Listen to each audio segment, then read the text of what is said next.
경제 신문 읽어줘. 24년 11월 11일부터 11월 22일까지. 부동산 서울 아파트 매물 9만 건 돌파. 수도권 집값 하락세 확산 하나. 아실 매물 3년 만에 최다. 서울 강남권 인천 연수구 등 내년 초까지 거래 숨고르기. 서울과 인천, 경기 등 수도권 아파트 매물이 가파르게 쌓이고 있다. 정부의 대출 규제 강화, 경기 침체 우려 확산으로 거래가 잠기고 있다는 분석이 나온다. 수도권 일부 지역에서는 하락 거래도 잇따르고 있다. 서울 아파트 매물이 9만 건을 넘긴 것은 관련 통계가 집계된 21년 11월 이후 3년 만에 처음이다.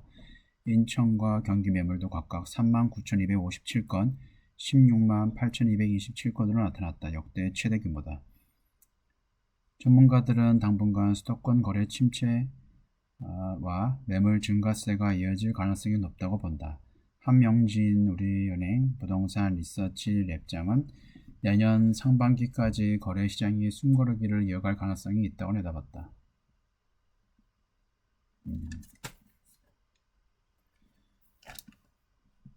다음 경제금융 주식. 회사채도 트럼프 수혜주. 조선 정유의 돈 몰려. 달라진 채권 투자 전략. 미국 10년물 금리 치솟아. 차기 트럼프 행정부 관세부가 대규모 감세, 물가 상승 압력 높아져. 기준금리 인하 속도 늦어질 가능성 커져. 분할 매수로 대응할 때 일각에선 비중 줄여야. 회사채 시장도 양극화. 2차전지 철강은 부정적.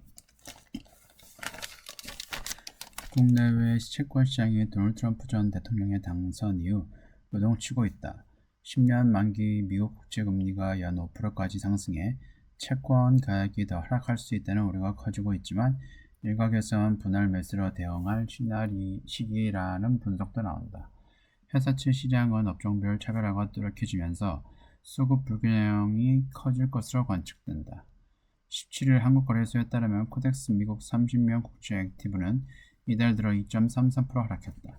글로벌 채권 금리의 벤치마크 역할을 하는 10년 만기 국채 수익률이 트럼프 당선 이후 0.164%포인트 오르면서다. 미국 장기 국채 수익률은 미국 중앙은행의 기준금리 인하와 경기 침체 우려로 지난 9월 연 3.6%대까지 떨어졌으나 트럼프 위기 행정부 출범을 앞두고 연 4.44%까지 상승했다. 채권 금리가 오른다는 것은 반대로 채권 가격이 하락한다는 의미다. 장기채는 금리 민감도가 높아 투자 시점을 분산해 매일 평균 매입 단가를 낮추는 전략이 필요하다는 분석이 나온다.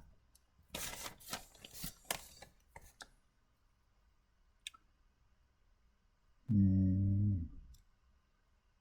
10년 만기 미국 국채 수익률이 다시 연 5%까지 상승할 수 있다며 국채 가격이 계속 하락하면서 손실폭도 더 커질 것이라고 내다봤다. 트럼프가 구상 중인 정책은 재정 적자를 불러오고 이에 따라 신규 국채 공급과 금리 상승세가 계속될 것이라는 얘기다. 회사채 시장의 양극화도 심화될 것이란 전망이다. 트럼프 위기 행정부에서는 전기차 관련 보조금과 장려 정책이 폐지되거나 축소 수순을 밟을 가능성이 크다는 관측이 나온다. 철강 산업은 관세 인상 및 쿼터 축소 등 전통적인 무역 장벽을 강화하는 과정에서 수익이 악화할 전망이다. 미국 시장의 수출 마진이 감소하고 중국 철강 제품의 국내 유입까지 더해지며 실적은 더 나빠질 수 있다. 정해진 신투 연구원은 미국 공화당이 행정부와 입법부를 모두 장악하는 레드 수입이 사실상 확정된 가운데 트럼프가 공약한 정책의 이행 강도와 속도가 빨라질 것이라며 업종별로 신용 등급 영향을 점검할 단계라고 말했다. 트럼프 임기한 다음에 한 2년 뒤에 또 중간 선거가 있는데 중간 선거에서 또 민주당이 잡으면 또 식물 정부가 될 수도 있어요.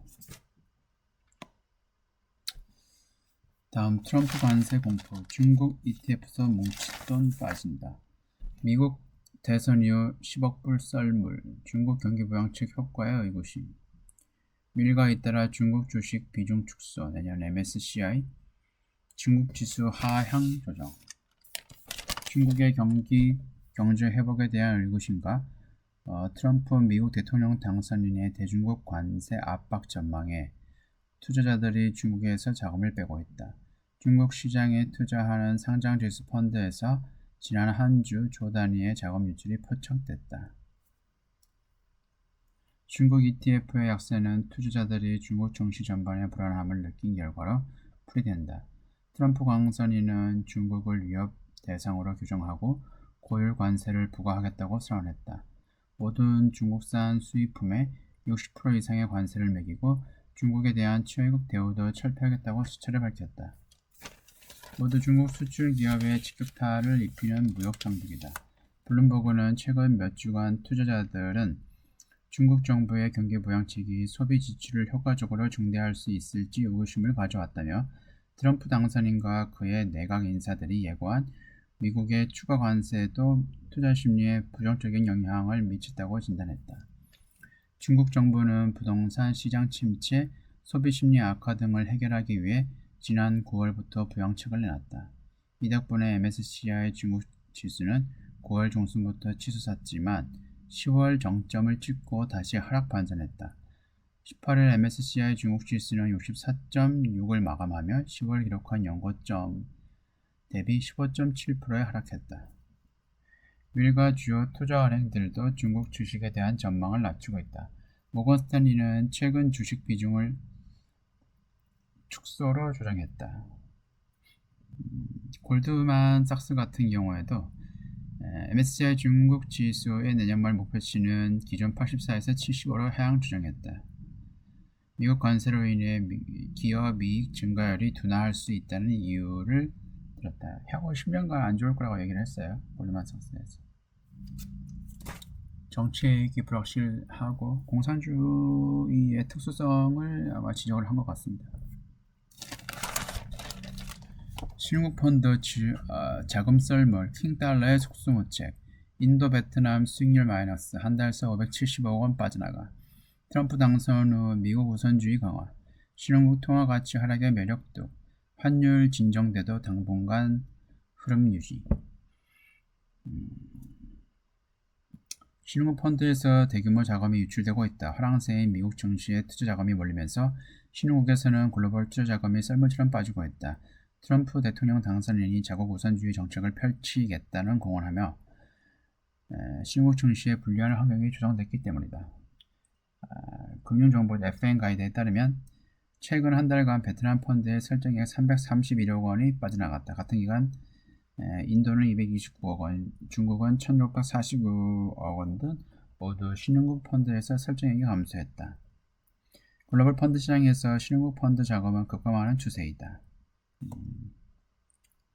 지난 3분기까지만 해도 신흥국 펀드는 높은 수익률을 내며 유망 투자처로 꼽혔다. 페드의 피벗으로 신흥국 화폐 가치가 급등하자 환차익을 노린 외국인 자금이 대거 들어왔기 때문이다. 인도 니프티 50 지수는 올 3분기 7.5% 상승했다. 같은 기간 인도의 IDX 종합지수와 베트남 VN 지수도 각각 6.57%, 3.4% 올랐다. 하지만 트럼프 당선인의 재집권 확정으로 달러 가치와 미국 국채 금리가 급등하자 상황이 반전됐다. 유로와 엔화 등 주요 6개 통화 대비 달러 가치를 나타내는 달러 인덱스는 이날 0시 기준으로 106.5로 3개월 만에 5% 급등했다. 10년 만기 미국 국채 금리는 연 4.4%대로 올랐다. 증권가에서 당분간 신흥국 펀드의 반등 모멘텀이 뚜렷하지 않을 것이라는 분석이 나온다. 제롬 파월 페드 의장의 금리 인하 속도 조절론을 꺼내들어 달러 강세가 사그라들지 않고 있어서다. 시카고 상품거래소 CME 페드 워치에 따르면 페드가 다음 달 기준금리를 0.25%포인트 내릴 가능성이 52%다. 미국이 주요국 대비 견조한 경제 상승세로 글로벌 투자 자금을 빨아들이는 것도 악재를 꼽힌다. 미국의 기준금리 인하라는 큰 방향성은 바뀌지 않는다며 베트남 증시는 12개월 선행 주가 수익 비율이 PR이 10배 밑으로 내려가 과거 10년 평균 13배 수준인 것과 비교해 매력적이라고 했다. 크게 보면 일종의 분산 투자라고 할 수 있는데 미국에도 상당히 투자를 하고 저 같은 경우에는 베트남 펀드에도 투자를 하고 인도에도 투자를 하고 있습니다. 대신 미국에 투자하는 비중이 가장 큽니다. 네, 지금까지 시청해주셔서 고맙습니다.